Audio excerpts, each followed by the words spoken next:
यह कहानी दिल्ली की एक मलिन बस्ती की है, जहां पर पूजा शर्मा नाम की एक 12 साल की बच्ची अपने गरीब माता पिता के साथ रहती थी।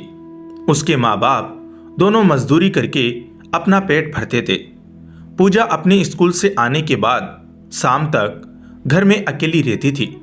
आसपास के पड़ोसी उसका ख्याल रखते थे। एक बार पूजा के पड़ोस के घर में एक रिश्तेदार रुकने आया, जिसकी उम्र 20 साल थी। उसकी पूजा पर गलत नजरें थी और वह काफी समय से पूजा को घूरता था, लेकिन पूजा इस बात से पूरी तरह अनजान थी। बचपन से ही पूजा का मन हमेशा धार्मिक गतिविधियों में लगा रहता था। कभी धार्मिक पुस्तकें पढ़ना या सत्संग में आना जाना। वैसे तो पूजा हनुमान जी को अपना परम भगवान मानती थी। रोज सुबह उठकर मंदिर जाती थी और वहां से आकर घर पर भी बजरंगबली की पूजा करती और उसके बाद ही वह कुछ खाती थी। एक बार वह सुबह के समय स्कूल की ड्रेस पहनकर मंदिर में पूजा करने जा रही थी। अचानक बीच सड़क पर एक अनजान कार रुकी। उसमें से कुछ लोग निकले और पूजा को उठाकर कहीं दूर ले गए। इससे पहले कि कोई कुछ समझ पाता, वे दरिंदे पूजा को लेकर एक सुनसान जगह पर चले गए। उन्होंने पूजा को बेहोशी वाली दवा सूंघा दी ताकि वह किसी को पहचान ना पाए।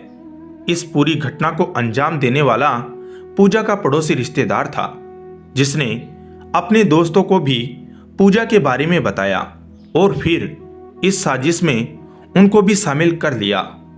ये लोग पूजा को एक सुनसान से जंगल में ले गए, जहां पर कोई भी आता जाता नहीं था। इसके बाद उन्होंने पूजा को जमीन पर लेटा दिया। इतने में वे कुछ कर पाते, पूजा को होश आ गया और वह भागने की कोशिश करने लगी। फिर उन लोगों ने पूजा को पेट से बांध दिया। इतने में ही वहां पर एक अद्भुत मनुष्य आया, जिसके चेहरे पर एक अलग ही चमक नजर आ रही थी। वह कोई साधारण पुरुष नहीं लग रहा था, बल्कि वह कोई महाबली ही लग रहा था। ऐसे में वे लड़के भी उस महाबली को नहीं देख पा रहे थे। उसके शरीर में से जिस तरह का तेज आ रहा था, उसमें उन लोगों को कुछ नजर नहीं आ रहा था। इसके बाद उस महाबली ने पूजा को पेड़ से खोलकर अपने साथ खड़ा कर लिया। उसके बाद उन लड़कों को वह महाबली दिखने लगा। उन लड़कों ने मिलकर उस महाबली के साथ हाथापाई की, लेकिन महाबली के आगे कौन टिक पाया है। वह सभी एक ही वार में परास्त हो गए। उस महाबली के पास एक गदा था, जिससे वह उन लड़कों पर वार कर रहा था। यह देखकर पूजा को आशंका हुई कि यह कहीं हनुमान जी तो नहीं है। यह देखकर पूजा ने पहले हाथ जोड़े और कहा, आप तो मेरे परम भगवान हनुमान जी हो। यह देखकर पूजा की आंखों में खुशी के आंसू आने लगे। पूजा की यह बात सुनकर लड़कों ने भी महाबली से माफी मांगी, लेकिन उन्होंने कहा, तुम्हें धरती पर तो सजा भुगतनी ही होगी, साथ ही जब तुम मृत्युलोक में आओगे तुम्हें वहां भी इस लड़की के साथ गलत भावना रखने का दंड जरूर मिलेगा। यह सुनकर लड़के अपनी जान की भीख मांगने लगे और पूजा से कहने लगे कि बहन, हमें माफ कर दो। हम समझ गए कि हम गलती नहीं, पाप करने जा रहे थे। लेकिन बजरंगबली ने उनकी एक नहीं सुनी और उन तीनों को अपने हाथों से हवा में उठाकर जंगल के बाहर ले आए और फिर सड़क पर गिरा दिया। जिसके बाद वह लड़के सड़क से उठ नहीं पा रहे थे। वह भागने की कोशिश कर रहे थे, लेकिन हनुमान जी की शक्ति की वजह से वह सड़क से उठ नहीं पा रहे थे। इसके बाद हनुमान जी उस लड़की को लेकर पुलिस स्टेशन गए और उसको कहा कि तुम यहां पर सारी बातें बताना, लेकिन मेरे बारे में कुछ मत कहना। उन लड़कों की सारी सच्चाई बताना। जब पूजा ने पूछा कि आपके बारे में मैं पुलिस अंकल को क्यों नहीं बताऊं, तो बजरंगबली ने कहा, यह कलयुग है बेटी। यहां पर चमत्कार को अंधविश्वास का नाम दिया जाता है। तुम अगर मेरे बारे में कुछ भी बताओगी तो यह लोग यकीन नहीं करेंगे और तुम्हारी सारी बातों को झूठ मानेंगे। पूजा ने उनकी बात मानी और पुलिस स्टेशन में अकेली चली गई।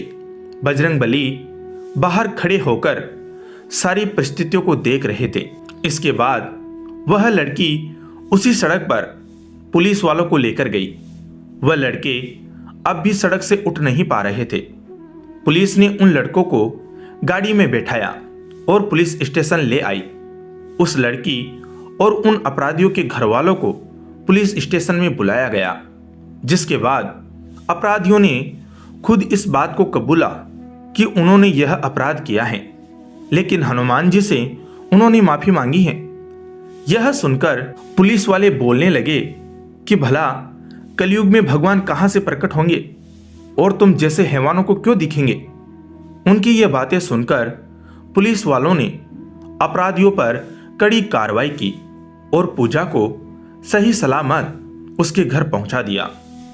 घर पहुंचने के बाद पूजा ने अपने घर वालों को हनुमान जी के चमत्कार के बारे में सारी सच्चाई बताई, जिसके बाद से पूजा की जिंदगी बदल गई और हनुमान जी के लिए उसका श्रद्धा भाव दिन प्रतिदिन बढ़ने लगा।